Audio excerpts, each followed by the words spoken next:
ಬಹಳ ಮುಖ್ಯವಾಗಿ ಕೆಲವೊಂದು ಕಾರ್ಸಿನೋಜನ್ಗಳಿದೆ. ಯಾವುದು ಅಂತಂದರೆ, ಕಾಶ್ಮೀರದಂಥ ಪ್ರದೇಶಗಳದ್ದು ಹಿಮಾಚ್ಛಾದಿತ ಪ್ರದೇಶ, ದೇಹದ ಒಂದು ಉಷ್ಣತೆಯನ್ನು ಕಾಪಾಡ್ಕೊಳ್ಳೋಕ್ಕೆ ಅವ್ರು ಏನು ಮಾಡ್ತಾರೆ ಅಂದರೆ, ಒಂದು ಕ್ಯಾಂಗ್ರಿ ಬರ್ನ್ ಅಂತ ಆಗುತ್ತೆ ಅವ್ರಿಗೆ. ಅವ್ರು ಏನು ಮಾಡ್ತಾರೆ, ಸಣ್ಣ ಸಣ್ಣ ಮಡಕೆಗಳಲ್ಲಿ ಕೆಂಡವನ್ನು ಇಟ್ಕೊಂಡು, ಕೆಂಡವನ್ನು ಕಾಲಿನ ಮಧ್ಯೆ ಇಟ್ಟು ಒಂದು ಕಂಬಳಿಯನ್ನು ಒದ್ಕೊಂತಾರೆ.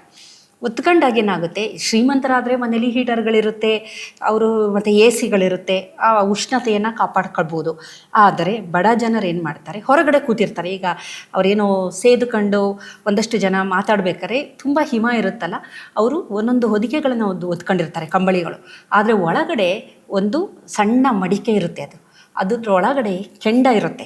ಅದನ್ನು ಇಟ್ಕೊಂಡು ದೇಹವನ್ನು ಅವರು ಕಾಲುಗಳ ಮಧ್ಯೆ ಅದನ್ನು ಇಟ್ಕೊಳ್ತಾರೆ. ಅದು ಏನಾಗುತ್ತೆ, ಆ ಬಿಸಿಯಿಂದಾಗಿ ತೊಡೆ ಭಾಗದಲ್ಲಿ, ಹೊಟ್ಟೆ ಭಾಗದಲ್ಲಿ ಸುಡ್ತಾ ಬರುತ್ತೆ ಚರ್ಮ.